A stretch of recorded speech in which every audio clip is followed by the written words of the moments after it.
сәлеметсіздер ме? Бүгін біз фет Колорадо стимуляциясы арқылы химия пәнінен қызықты тәжірибе жасайтын боламыз. Ол үшін ең алдымен браузерге кіріп, фет Колорадо деп жазатын боламыз. Бірісіне кірейік. Осы жерде кіріп, фет Колорадо дегенге кіреміз. Одан кейін біз қазақ тіліне аударуға болады. Дәл осы жерде біздер бірнеше пәндердің стимуляциялары бар екенін көруге болады. Бізге қажетті химияға кіреміз. Химияның ішінде бүгінгі біздің қант және тұз ерітінділерінің стимуляциясын қарастыратын боламыз. Жалпы бұл жерде көптеген тақырыптарға байланысты химия, физика, математика деген секілді пәндердің ішінен көптеген тақырыптарға байланысты стимуляцияларды қарастыруға болады. Яғни біз химияның ішіне кіреміз, ерітінділер тақырыбына қатысты болғандықтан біз қышқыл негіз ерітінділері дейді. Осыған кіріп көрейік.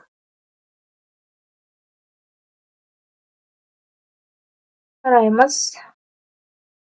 Қарасаңыздар, көптеген тақырыптар бар екен. Қышқылдар, теңдік, диссоциация. Яғни бұл жерде яғни ерітінділер. Одан кейін жалпы қант және тұз ерітінділерін қарастыратын боламыз бүгінгі сабақта. Қарасаңыздар, бұл жерде осыған кіреміз. Бұл жерде әрине қазақша форматына аударылған түрі жоқ сияқты. Кіреміз. Біз бұл жерде тұз және қант ерітінділерін жасап көре аламыз, тәжірибе жасап көре аламыз. Бұл жерде бізде бірнеше құралдар көрсетілген, яғни яғни судың мөлшерін біз осы жерден былай өзіміз таңдап ала аламыз, немесе азайтатын болсақ, дәл осылай азайта аламыз.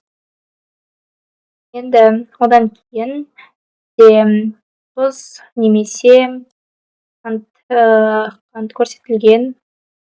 Одан кейін бізде концентрациясы көрсетілген.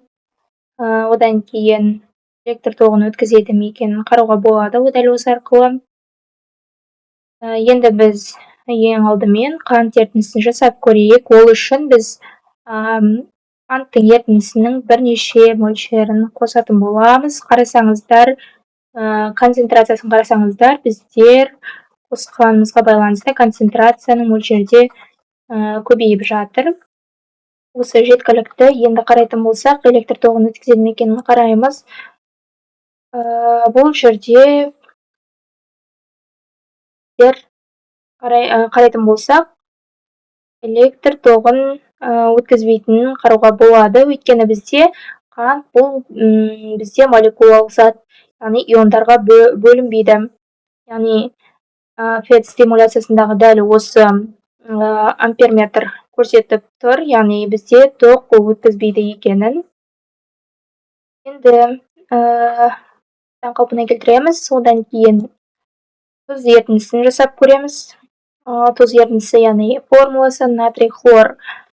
Енді қосатын боламыз. Қарасаңыздар, концентрацияның мөлшерде яғни тұзды қосқанымызға байланысты концентрациясы көбейіп жатыр. Енді электр тоғын өткізеді ме екен қарайтын боламыз. Қарасаңыздар, бізде тұз ерітіндісін яғни электр тоғын өткізіп тұр. Яғни біз тұзды суға салған кезде иондарға ыдырап кеткенін қарауға болады. Яғни натрий және хлор иондарын ыдырады. Натрий бізде анион болатын болса, хлор катионға ыдырағанын